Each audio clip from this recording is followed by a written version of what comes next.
जिस प्रकार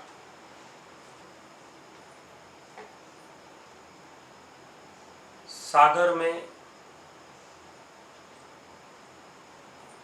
अनेकों लहरें उठती हैं, वैसे ही ये संसार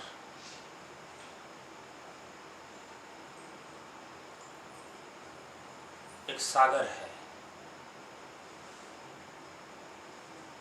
ये सागर कैसा है? भावनाओं का, विचारों का,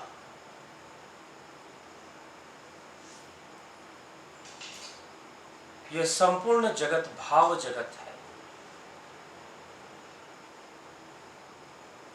और यह भाव जगत ही भव सागर है।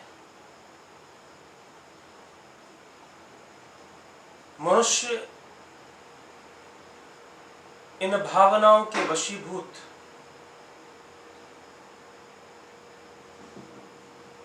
अनेकों कर्म करता है। उसके मन में उठने वाले अनेकों विचार उसे अनेकों प्रेरणाएं देती हैं। उन प्रेरणाओं के वशीभूत वह अनेकों कर्म भी करता है।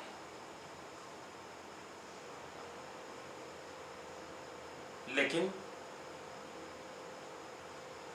किया गया कर्म तो कुछ समय के लिए होता है, पर विचार हमारे साथ लंबी यात्राएं करती हैं। हमारे व्यक्तित्व, हमारे भाग्य, इन सब का निर्धारण करती हैं। जैसे हमारे विचार होते हैं वैसे कर्म बन जाते हैं, और वो कर्म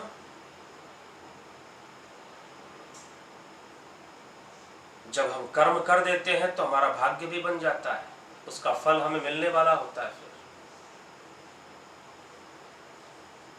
इसलिए विचारों का प्रभाव है। इसलिए किसी ने कहा कि बिगड़ते हैं ख्याल तो बिगड़ता है आदमी। अगर सोच बिगड़ जाए तो आदमी बिगड़ जाएगा। संपूर्ण विश्व की बात करें तो यह संपूर्ण संसार, ये पूरा संसार, ये विश्व, जितनी भी हलचल है वो सब की सब भाव जगत की हलचल है, विचारों का द्वंद्व है। इसलिए संपूर्ण संसार विचारों की समष्टि मात्र है। विचारों का मेल है, विचारों के कारण विरोधाभास है, अनेकानेक नीतियां हैं, अनेकानेक पक्ष हैं। वो सब क्यों है? विचारों के कारण है। इसलिए हमारे विचार कैसे हैं, किस प्रकार के हैं? जैसे विचार होंगे वैसा कर्म हो जाएगा। हम किन विचारों में रहते हैं, किन विचारों के साथ अपना जीवन जीते हैं, किन विचारों में हमारा मन रहता है, कैसा प्रवाह रहता है विचारों का। एक छोटी सी घटना है कि एक समय एक विद्यालय में पढ़ने वाला एक बच्चा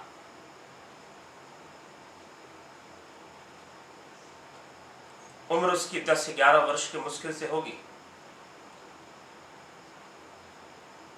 विद्यालय की पढ़ाई करने के बाद जैसी स्कूल की घंटी बजी, छुट्टी हुई, और जब छुट्टी हुई तो वो अपने स्कूल से जैसे सारे बच्चे निकलते हैं, वो निकला और अपने घर की ओर जाने लगा। मार्ग में उसके साथ एक घटना घटी कि उसके आगे कुछ दूरी पर एक व्यक्ति, एक प्रौढ़ व्यक्ति आगे आगे जा रहा था। वो उसके पीछे पीछे था। उसने क्या देखा कि उस व्यक्ति ने अपनी जेब में हाथ डाली और रुमाल निकाला अपना चेहरा पोंछने के लिए। पसीना बह रहा था, गर्मी का मौसम था।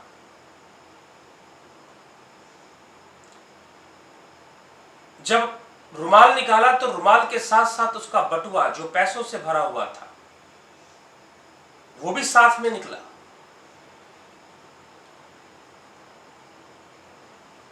जैसे उसका बटुआ निकला और वो रास्ते में गिर गया या बच्चा दौड़ कर गया, उसने वो पर्स उठा लिया। उसने देखा कि पूरा बटुआ पैसों से भरा हुआ था, लेकिन जैसे ही उसे नजर आया ये तो सामने वाले जो अंकल जा रहे हैं ये उनका है, उसके बच्चे के मन में एक बात आई। उसने तुरंत आवाज लगाई कि अंकल जी जरा रुकिए।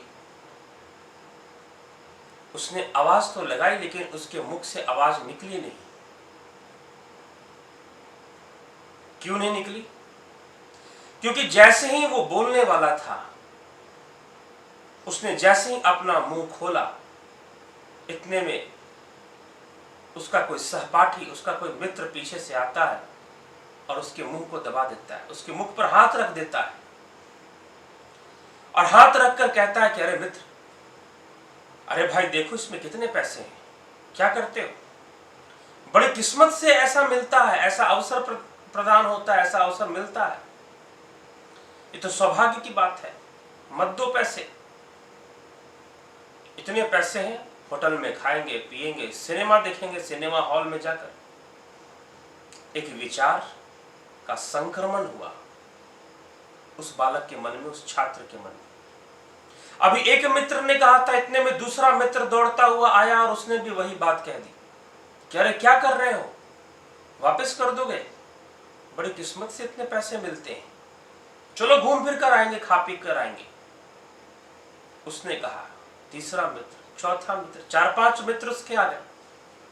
उसके हाथ में पैसे से भरा बटुआ देखकर सबने कहा कि अरे अगर इसे वापस कर दोगे तो फिर क्या होगा? लेकिन उस बालक के अंदर जो माता पिता के दिए हुए संस्कार थे वो कुछ इस प्रकार से थे कि उसने पर्स उठाया और तुरंत उसके दिमाग में एक बार भी ये बात नहीं आई कि इन पैसों को रख लेना चाहिए। तुरंत वापस करने के लिए वो आगे बढ़ा, लेकिन उसके मित्रों ने रोक लिया। अब मित्रों ने विचार दिए कि नहीं, बड़ी किस्मत से इतना पैसा मिलता है, खाएंगे पिएंगे सिनेमा देखेंगे, रख लो, देने की कोई आवश्यकता नहीं है। अब विचारों का संक्रमण यहां पर होता है मन के भीतर। एक ने कहा, 2 ने कहा, 3 ने कहा, 4 ने कहा, 5 ने कहा, उसके 5 मित्र आ गए वहां पर। पांचों ने एक ही बात कही कि सिनेमा देखेंगे, होटल में खाएंगे, मत दो, बड़ी किस्मत से पैसा मिलता है, गुड लक है आज तुम्हारा, भाग्य अच्छा है जो तुम्हें इतना धन मिल गया, खुश नसीब हो। ऐसी बातें मित्रों ने कही। अब वो जो विचार मिले, यहां पर थॉट प्रोसेस शुरू हो गया। पहले से कि विचार था मन में कि भाई किसी का पैसा नहीं रखना है, वापस कर देना है, कुछ अच्छे संस्कार थे, लेकिन मित्रता, संगति जिसे हम कहते हैं, उससे कुछ विचार आए, नए विचार के नहीं, रख लो, बड़ी किस्मत से मिलता है, ये जो मिला है ये भगवान ने दिया, किस्मत से मिला है, रख लो, खाएंगे पिएंगे सिनेमा देखेंगे। मित्रों ने कहा अब उन विचारों का प्रोसेस, मन बुद्धि चित्त और अहंकार, हमारे 4 अंतःकरण, मन बुद्धि चित्त अहंकार, उसमें ये थॉट प्रोसेस होगा, मन से प्रवाहित होगा, चित्त फिर बुद्धि और अहंकार से वो टकराकर वापस जब रिटर्न आएगा बुद्धि के माध्यम से प्रोसेस होते हुए, तो फिर क्या होगा, एक रिजल्ट, एक परिणाम सामने लाएगा। और जब वो हावी हो जाता है कोई विचार, तो वो परिणाम सामने लेकर ही आता है। सत्य तो यह है कि मन पानी के समान है, जैसा रंग डालोगे वो रंग धारण कर लेगा। मन के ऊपर जो रंग हावी होगा मन वैसा बन जाएगा। फिर व्यक्ति का चरित्र, उसका कर्म, उसका आचरण और अंततः उसका भाग्य भी वैसा बन जाएगा जैसा, मन तो पानी के समान है, जो रंग डालोगे। बढ़ता गया। एक मित्र ने विचार दिया कि भाई पैसा किस्मत से मिला है, इसे रख लो, खाएंगे पिएंगे सिनेमा देखेंगे। दूसरे ने कहा, तीसरे ने कहा, चौथे ने कहा, 5वें ने कहा। अब जो बेचारा, जो संस्कार, अच्छा विचार जो था कि भाई किसी के पैसे नहीं रखने हैं, वापस कर देने चाहिए, वो कहीं दबने लगा। वो दबने लगा, स्वार्थ और अहंकार से प्रोसेस होकर जो परिणाम निकला, उसकी बुद्धि ने भी कहा कि हाँ, हमारे मित्र जो कह रहे हैं वो सही कह रहे हैं, अब मित्रों की बात भी सही लगने लगी, लेकिन मन में कहीं न कहीं जो पिछले पड़े हुए संस्कार थे वो बोल रहे थे कि अरे भाई, दूसरों का धन नहीं रखना चाहिए, वापस कर देना चाहिए। लेकिन इस समय कुछ समय के लिए एक ही बात बार बार रिपीट हो रही थी कि बड़ी किस्मत से मिला है, बड़े भाग्य से मिला है। और मन को बड़ा अच्छा लग रहा था, मन में अच्छे भाव, स्वार्थ भाव, लेकिन मन में पाप भाव भी उत्पन्न होता। कहीं मैं कोई गलती तो नहीं कर रहा हूं, कहीं मैं कोई पाप तो नहीं कर रहा हूं, ऐसी भावनाएं भी मन में उठ रही थी कहीं ना कहीं। लेकिन वो दबती गई, क्योंकि बार बार ऐसे विचार मिलते गए। पांचों मित्रों ने बार बार कहा कि बड़ी किस्मत से पैसा मिलता है, होटल में जाकर सब खाना खाएंगे, पार्टी करेंगे, सिनेमा देखेंगे सिनेमा हॉल में जाकर। बार बार जब मित्रों ने बोला, कहीं वो विचार दब गया। वो जो सद विचार थे, अच्छे विचार थे, वो दबने लगे और उन विचारों ने जगह ले ली, अपनी जगह बनानी शुरू कर दी। और फिर वो उसी कर्म की दिशा में ले गए। जैसे वो विचार थे, वो नकारात्मक स्वार्थी विचार उसी दिशा में ले गए, परमार्थ और परोपकार से दूर ले गए, सदकर्म से दूर ले गए और दुष्कर्म की ओर ले गए। तो दुष्विचार दुष्कर्म की ओर ले जाते हैं, और विचारों की पुनरावृत्ति उनके प्रभाव को निश्चित करती है कि वह विचार कितना प्रभावशाली होगा, कितना प्रभावी तरीके से काम करेगा, किस प्रकार से काम करेगा। इसलिए समझने वाली बात है कि विचारों का प्रभाव बहुत प्रबल होता है। जब वो बार बार रिपीट होते होते बहुत बड़ा प्रभाव डालते हैं हमारे ऊपर, हमारे जीवन पर। मात्र हमारा मन, हमारा शरीर ही नहीं, आसपास का संपूर्ण वातावरण उनसे प्रभावित होता है, उनकी नकारात्मकता से और उनकी सकारात्मकता से भी। अगर सकारात्मक है तो सकारात्मक प्रभाव डालेगा, नकारात्मक है तो नकारात्मक प्रभाव डालेगा। रिपीट होते होते वो इतना हावी हो जाएगा कि उसके सामने मनुष्य जो है विवश हो जाता है, उन प्रभावशाली विचारों के वशीभूत हो जाता है, फिर वैसा ही कर्म करता है। इसलिए संपूर्ण संसार विचारों की समष्टि मात्र है। जितना विरोधाभास दिख रहा है वो नकारात्मक और सकारात्मक विचारों के बीच का संघर्ष मात्र है, और ये संघर्ष निरंतर चलता रहता है, हमारे मन में भी और बाह्य जगत में भी, अंतर जगत में भी और फिर बाह्य जगत में भी ये संघर्ष चलता रहता है। इसलिए आज अगर आवश्यकता है तो विचारों के ऊपर विचार करने की आवश्यकता है कि क्या सोचें, किस प्रकार से सोचें। जापान के अंदर एक एक्सपेरिमेंट किया गया कि एक स्थान पर पानी रखा गया, दो जगह पर जल रखा गया पात्र के भीतर। एक स्थान पर जहां पर बहुत ही अच्छे लोग, आध्यात्मिक, सकारात्मक, हमेशा सकारात्मक बात करने वाले लोग बैठते थे, सकारात्मक विचारों का वहां प्रवाह होता था, वहां पर जल रखा गया। और दूसरी तरफ ऐसी जगह पर एक पात्र में पानी रखा गया, बिल्कुल वैसे ही पात्र में जहां पर नकारात्मक विचारधारा के लोग बैठते थे, जो हमेशा डिस्ट्रक्टिव थॉट्स शेयर करते थे, विनाशकारी नकारात्मक विचारों का ही आपस में आदान प्रदान करते थे। और एक तरफ जहां पर सकारात्मक और कंस्ट्रक्टिव थॉट्स शेयर करते थे, अच्छी बातें वो आपस में एक दूसरे को बोलते थे, और वो वहां पर जल रखा गया। लगभग यह प्रयोग कोई 1 या 2 दिन तक नहीं, 1 महीने तक किया गया। और फिर देखा गया उसी प्रकार से जल के बाद फिर फूलों के ऊपर यह प्रयोग किया गया कि कुछ फूल रखे गए उस स्थान पर जहां पर नकारात्मक विचारधारा, डिस्ट्रक्टिव, विनाशकारी विचारधारा को आदान प्रदान करने वाले लोग बैठते थे और आपस में बातचीत करते थे। और एक स्थान पर जहां पर नकारात्मक, विनाशकारी नहीं, सकारात्मक और अच्छे सृजनात्मक विचारधारा के लोग बैठते थे और आपस में अच्छी बातें करते थे। अच्छे विचारों का, आध्यात्मिक विचारों का, विश्व शांति की बातें वो करते थे, उन फूलों को वहां पर रखा गया। पता चला जहां पर नकारात्मक विनाशकारी बातें करने वालों के बीच में जो रखा गया फूल वो जल्दी सड़ने लगे, और फिर जहां पर सकारात्मक विचार करने वाले और सृजनात्मक विचारों को रखने वाले लोग, आदान प्रदान करने वाले लोग बैठते थे, वहां के जो पुष्प थे वो जल्दी खराब नहीं हुए, वो बहुत बाद में जाकर खराब होना शुरू हुए। उसी प्रकार से ये एक्सपेरिमेंट फिर चावल के ऊपर भी किया गया,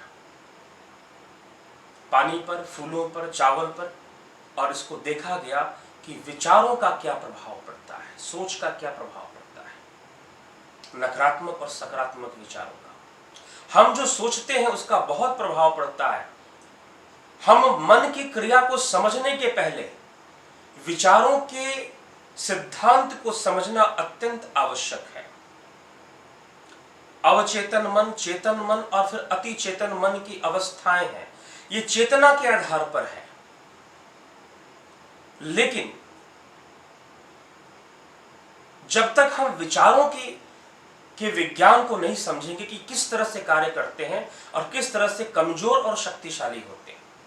कोई भी विचार कमजोर हो सकता है, एक सकारात्मक विचार कमजोर भी हो सकता है, शक्तिशाली भी हो सकता है, और एक नकारात्मक विचार भी कमजोर भी हो सकता है और शक्तिशाली भी हो सकता है। ये निर्भर करता है उन विचारों से उत्पन्न होने वाले भाव और उनकी पुनरावृत्ति पर। हो सकता है कि किसी के अंदर नकारात्मक विचारों की बहुत ज्यादा, उसके पास नकारात्मक विचारों का संग्रह हो, समावेश हो, लेकिन बाहर से नकारात्मक विचारों का आदान प्रदान करता नजर ना आता हो, लेकिन जैसे ही वो ऐसे संगत में पड़ेगा तो फिर उसके नकारात्मक विचार, नकारात्मक संस्कार उस पर हावी हो जाते हैं। निर्भर करता है। कई बार हमें लगता है कि हम एक विचार से प्रभावित हो गए, नए विचार से, वो नया हमें लगता है लेकिन वो नया था नहीं। हमारे मन में तो उस प्रकार के कई विचार बहुत पहले से बैठे हुए थे, हम उस माहौल में नहीं थे, जैसे उस माहौल में पड़ते हैं दोबारा से वो संस्कार जागृत हो जाते हैं, थोड़े से, लेकिन वो नए नहीं थे। इसलिए किस प्रकार के विचारों का संग्रह या समावेश या प्रवाह हमारे मन में है, और कौन से विचार बार बार उनकी पुनरावृत्ति होती है, वो रिपीट होते हैं, बार बार हमारे मन में आते हैं, बार बार हम उनको दोहराते हैं, हम उनका चिंतन करते रहते हैं, और कई बार उनका चिंतन करने के लिए हम विवश रहते हैं। ये विचारों का प्रभाव है। और फिर किसी एक स्थान पर, यहां तक कि जिस प्रकार से हमने अभी सुना कि जापान के अंदर एक प्रयोग किया गया, एक्सपेरिमेंट किया गया, पानी के ऊपर, फूल के ऊपर और फिर चावल के ऊपर। ये जो प्रयोग है, अगर एक कथा आती है इससे संबंधित, वो कथा क्या है? रामायण की एक घटना है कि एक समय भगवान राम और लक्ष्मण जी वनवास में जब वो गए तो एक स्थान पर श्री राम और श्री लक्ष्मण जी जब वहां पर बैठे तो वहां की मिट्टी बड़ी सुंदर थी। इतनी सुगंधित अच्छी मिट्टी को देखकर लक्ष्मण जी के मन में हुआ, क्यों ना यहाँ की मिट्टी कुछ ले ली जाए और इसको अपने साथ रखा जाए, और जब ये मिट्टी साथ रहेगी तो बार बार काम आएगी, नहाने धोने अन्य कामों में मिट्टी बहुत अच्छी मिट्टी है। और ऐसा विचार करके लक्ष्मण जी ने एक कपड़े में, एक पोटली में ढेर सारी मिट्टी बांध ली और अपने कमर में बांध लिया और चल पड़े। जैसे आगे चलते गए कुछ समय बाद लक्ष्मण जी के मन में, ये राम कथा का विषय है, लेकिन इस विषय पर है ये कथा कि विचारों का प्रभाव क्या होता है। श्री लक्ष्मण जी के मन में विचार आने लगे। कैसे विचार? सबसे पहला विचार आया कि मैं जंगल जंगल क्यों भटक रहा हूं, मैं ये वन वन क्यों भटक रहा हूं, मुझे वन वन भटकने की आवश्यकता क्या है? आखिर क्या जरूरत है वन वन भटकने की? वनवास मुझे नहीं मिला, वनवास तो बड़े भैया श्री राम को मिला है, 14 वर्ष का वनवास, उन्हें वन में जाना चाहिए, मैं क्यों भटक रहा हूं? मुझे नहीं भटकना चाहिए। और उधर दूसरा भाई जिसने पूरे राज्य पर राज कर रहा है, भरत, कितना अच्छा हो कि मैं यहां से जाता हूं और भरत को मारकर राजगद्दी पर अपना अधिकार जमा लेता हूं। और जब मेरे पास अधिकार आएगा तो वन में राम को ढूंढ के मैं मार दूंगा और फिर मेरा विरोध करने वाला कोई नहीं होगा, एक छत्र मेरा ही राज होगा, सारी सत्ता मेरे हाथ में होगी। लक्ष्मण जी सोचे जा रहे हैं, एक के बाद एक विचार उठ रहा है। पहली बात, वन में क्यों भटक रहा हूं? मुझे तो वनवास मिला ही नहीं है, वनवास तो श्री राम को मिला है। वहां पर भरत अकेला राज भोग रहा है, क्यों ना मैं चला जाऊं, भरत को मार दूं, राजगद्दी हथिया लूं, फिर राजा बनकर वन में राम को ढूंढकर राम की भी हत्या कर दूंगा।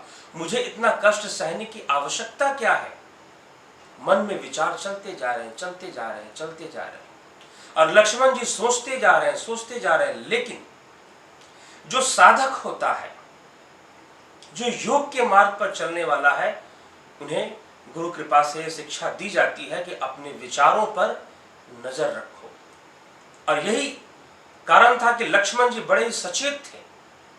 सचेत व्यक्ति की स्थिति यह है कि वो सोचता है कि उसकी सोच ऐसी क्यों है या उसकी सोच वैसी क्यों है, ऐसे विचार क्यों उठ रहे हैं, अपने मन को अभ्यस्त करता है। रामकृष्ण परमहंस यद्यपि वो कोई बहुत बड़े साइकोलॉजिस्ट नहीं थे, उनके पास कोई बहुत बड़ी बड़ी डिग्रियां या उनके पास कोई डॉक्टरेट की डिग्री नहीं थी, लेकिन उन्होंने अपने शिष्यों से कहा, कुछ समय निकालो, अकेले में बैठो और स्वाध्याय करो, और ये मत सोचो कि तुम क्या सोच रहे हो। अपनी सोच को स्वतंत्र छोड़ दो, जाने दो, और फिर अपने आप से पूछो कि तुम ऐसा क्यों सोचते हो। स्वयं से ये प्रश्न करो, ऐसे विचार क्यों आ रहे हैं, आदत डालो। और जब अभ्यास पड़ जाएगा तो जब भी तुम्हारे मन में नकारात्मक विचार आएंगे, अपने आप तुम्हारे मन में एक प्रश्न चिन्ह उठ पड़ेगा कि हमने ऐसा क्यों सोचा, ये गलत विचार मन में क्यों आए। और जैसे ही मन में ये प्रश्न चिन्ह उठेगा, यह प्रश्न चिन्ह तुम्हारे नकारात्मक विचारों की सत्ता को हिला के रख देगा। वो अपना अधिकार तुम्हारे मन पर चाह कर भी नहीं जमा पाएंगी, तुम्हें अपने वश में नहीं कर पाएंगी। यही बात लक्ष्मण जी के साथ थी। जैसे इन विचारों का प्रवाह ज्यादा बढ़ता गया, नकारात्मक विचारों का, कि मैं राजा बन जाऊं, राम को भी मार दूं, सब कुछ अपने अधिकार में कर लूं, जैसे विचार बढ़ता गया, उनका विवेक जागृत हो गया। इसे कहते हैं विवेक, इसे कहा जाता है विवेक जागृत हुआ। और उस विवेक ने एक प्रश्न चिन्ह लगाया कि मैं ऐसा क्यों सोच रहा हूं। जैसे प्रश्न चिन्ह लगा, वैसे ही उन नकारात्मक विचारों की सत्ता धाराशायी हो गई, गिर गई, और वो अपने बड़े भाई श्री राम से पूछ बैठे कि हे भ्राता, हे प्रभु, मेरे में मन में इतने नकारात्मक विचार क्यों आ रहे हैं।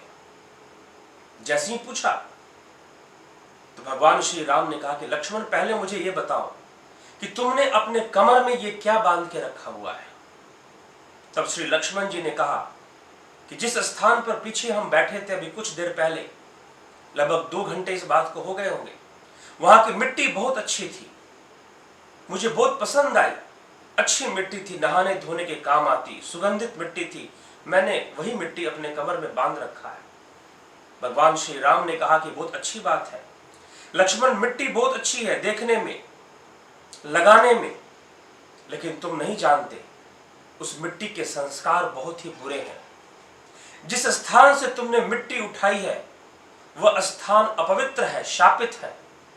एक समय में वहां पर 2 बड़े बड़े राक्षस, दोनों सगे भाई थे, और वो दोनों इतने सगे भाई थे कि दोनों ने मिलकर पूरी पृथ्वी पर अपना राज्य स्थापित कर दिया था।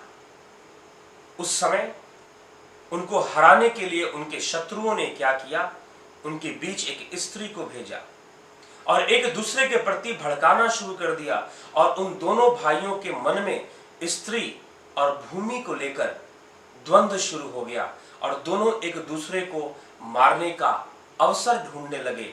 दोनों के बीच में बहुत घमासान युद्ध भी हुआ और दोनों एक दूसरे के शत्रु बन गए। इसलिए वो संपूर्ण स्थान, वो संपूर्ण क्षेत्र, यद्यपि हम उसे देख नहीं सकते, उस प्रकार के विचार और उस प्रकार के संस्कार से प्रभावित है। इसलिए हे लक्ष्मण, जब तुमने उस वहां की मिट्टी उठाई अब उन मिट्टी से ही वैसे विचार आ रहे हैं, वैसे संस्कार आ रहे हैं जो तुम्हारे मन को प्रभावित करते हैं, क्योंकि सूक्ष्म जगत का विषय है। और वो सूक्ष्म जगत, वो सूक्ष्म विचार किसी वस्तु में भी अचेतन रूप में पड़े रहते हैं, निर्जीव वस्तु में भी को भी प्रभावित करते हैं। विचारों और भावनाओं की सत्ता इतनी व्यापक होती है, इसलिए कहा गया कि संपूर्ण संसार विचारों की समष्टि मात्र है। स्थूल जगत जो कुछ भी दिख रहा है उन विचारों की ही एक प्रतिक्रिया है, उसका प्रतिबिंब है। सूक्ष्म रूप में विचार कार्य करते हैं। हमारा शरीर, हमारा जीवन, हमारा रहन सहन, हमारे आसपास का संपूर्ण परिवेश अगर हम गहराई में जाकर देखेंगे तो उसे हमने स्वयं अपने विचारों, संस्कारों और अपने कर्मों से उसका निर्माण किया है। हम जैसे सोचे हम वैसे ही बनते जाते हैं। और वह स्थान शापित था नकारात्मक विचारों से, उसका प्रभाव था। विचारों के इस सूक्ष्म प्रभाव को लक्ष्मण जी ने जैसे ही समझा, जैसे ही देखा, वैसे ही तुरंत उस मिट्टी को, चाहे वो कितनी भी अच्छी क्यों ना हो, उसे निकालकर फेंक दिया। और जैसे ही निकाल के फेंका, मन पवित्र होने लगा। मन में फिर से श्री राम के प्रति जो श्रद्धा थी, जो भक्ति थी, वो फिर से जागृत होने लगी। समाज कल्याण, जन कल्याण और सकारात्मक विचार सारे भरने लगे मन में। ये विचारों का प्रभाव होता है। इस तरह से विचार प्रभावित करते हैं हमारे जीवन को, यहां तक कि कई स्थान जो कि नकारात्मक विचार और नकारात्मक भावनाओं के धारक होते हैं, उस स्थान पर बैठने मात्र से ही नकारात्मक विचार आते हैं। या कई जगह जहां पर नकारात्मकता अपने आप भरने लग जाती है, और उससे हमारा मन, हमारी बुद्धि, हमारे कर्म, जब तक ये प्रश्न चिन्ह लगाने की आदत नहीं होगी, तब तक, जब तक हम स्वाध्याय नहीं करेंगे, हम उसके वशीभूत हो जाएंगे। और फिर जो कर्म होगा वो हमें पतन की ओर ले जाएगा और हमें भाव जगत में निम्न भावनाओं के वशीभूत कर हमें और गिरा देगा, पतित कर देगा। एक सच्ची घटना है दिल्ली के अंदर। घटना क्या घटी कि एक 10वीं क्लास की छात्रा, एक लड़की जो कि छात्रा थी 10वीं क्लास की, उसने परीक्षा दी, बोर्ड का एग्जामिनेशन दिया। उसको लगा कि उसका एक विषय, गणित का कोई विषय सही से उसने नहीं लिखा। उसकी अपना इतिहास ऐसा था कि वो प्रत्येक कक्षा में अव्वल रहती थी, टॉप करती थी, सबसे हाईएस्ट मार्क्स लेकर पास होती थी। लेकिन इस बार थोड़ा सा परीक्षा खराब चल गया। अब यहां से एक थॉट प्रोसेस शुरू होता है, विचारों की प्रक्रिया शुरू होती है। उसके मन में आता है कि मेरा पेपर खराब गया है, नंबर कम आएंगे। नंबर कम आएंगे तो लोग क्या बोलेंगे कि अरे देखो, हमेशा टॉप करती थी, इस बार नंबर कम। सबसे पहले मेरे मित्र क्या बोलेंगे, मेरे माता पिता क्या बोलेंगे, मेरे भाई बहन, रिश्तेदार, उनको मेरे ऊपर कमेंट करने का अवसर मिल जाएगा। वो टोन कसेंगे मेरे ऊपर, व्यंग करेंगे मेरे ऊपर। ऐसे ऐसे कई विचार, अब एक के बाद एक विचार। और लक्ष्मण जी जैसा कोई विवेकी पुरुष हो तो क्वेश्चन मार्क मन में अपने आप उठ जाएगा, जो कि रामकृष्ण परमहंस ने अपने शिष्यों को सिखाया था कि तुम स्वाध्याय करो और स्वयं से पूछो कि तुम ऐसा क्यों सोचते हो। पहले तो अपने मन को छोड़ दो, जहां जाता है जाने दो, लेकिन फिर प्रश्न चिन्ह लगाओ कि तुम्हारे मन में ऐसे विचार क्यों उठते हैं। लेकिन उस छात्रा के पास ऐसा विवेक नहीं था। क्यों? क्योंकि ऐसे किसी गुरु या ऐसे किसी आध्यात्मिक प्रेरक का संग उसने प्राप्त नहीं किया। हमेशा माता पिता का दबाव रहता था कि अच्छे नंबर लाने हैं, अव्वल आना है, टॉप करना है, बहुत तरह की बातें। अब वो बेचारी सोचने लगी, विचारों को नियंत्रण में नहीं ले सकी। एक के बाद एक विचार आ रहे हैं, मित्र क्या कहेंगे, माता पिता क्या कहेंगे, नंबर कम आ गया, कहीं फेल ही तो नहीं हो गई। अब सोचते सोचते सोचते धीरे धीरे नकारात्मक विचारों ने उसे अपने वशीभूत कर लिया। चारों तरफ से उसे मार्ग दिखाई नहीं दे रहा। वो सोचते जा रही है, क्या करे क्या ना करे, कुछ समझ में नहीं आ रहा है। पहले तो उसके चेहरे पर धीरे धीरे उदासी आ गई, फिर भूख लगना बंद होने लगा। उसे भूख नहीं लगती, खाने पीने का कुछ मन नहीं करता। फिर दरवाजा बंद करके बंद कमरे में रहने लगी और किसी ने ध्यान नहीं दिया। किसी ने उसे सजग नहीं किया, किसी ने उसे बताया नहीं, किसी ने समझाने का प्रयास नहीं किया। हारते हुए अर्जुन को जैसे कृष्ण मिल गए, उसके उत्साह को बढ़ाने के लिए, उसके अवसाद को दूर करने के लिए कोई उसे ऐसा मिला नहीं। सब अपनी अपनी महत्वाकांक्षाओं को पूर्ण करने में लगे हुए हैं, और वो बेचारी नकारात्मक विचारों के वशीभूत होती गई। एक महीना था, और एक महीने में परीक्षा देने के बाद रिजल्ट आने के बीच का जो एक मास था, 1 मंथ था, उस 1 मंथ में क्या हुआ उसके साथ? नकारात्मक विचार अनेक रूप लेकर उसके सामने आते। क्या होगा? नंबर कम आएगा। क्या होगा अगर मैं फेल हो जाऊंगी? कौन क्या बोलेगा? कैसे कैसे लोग व्यंग करेंगे मेरे ऊपर? सोच सोच कर परेशान है, आखिर क्या होगा? और अंततः रिजल्ट आने के 3 दिन पहले उसने फांसी लगाकर आत्महत्या कर ली। फांसी लगाकर आत्महत्या कर ली। नकारात्मक विचारों ने उससे ऐसा कर्म करने के लिए विवश कर दिया, क्योंकि लक्ष्मण जी की तरह उसे अभ्यास नहीं था कि जैसे ही मन में नकारात्मक विचार आए उस पर वो प्रश्न चिन्ह लगाए। प्रश्न चिन्ह लगाने की आदत नहीं थी, रोकने का अभ्यास नहीं था, कंट्रोल करने का अभ्यास नहीं था, योग नहीं था। बहुत इंटेलिजेंट लड़की थी, हमेशा अपने क्लास में टॉप करती थी, लेकिन मन से कमजोर थी, आत्मबल उसका कमजोर था। ऐसा नहीं है कि जो व्यक्ति बुद्धिजीवी होता है वो आत्मबली भी होगा, वो मनोबली भी होगा, आवश्यक नहीं है। कई बार व्यक्ति बहुत बुद्धिजीवी होता है लेकिन अपने मन से बहुत कमजोर हो जाता है, आत्मबल उसका बहुत कमजोर होता है।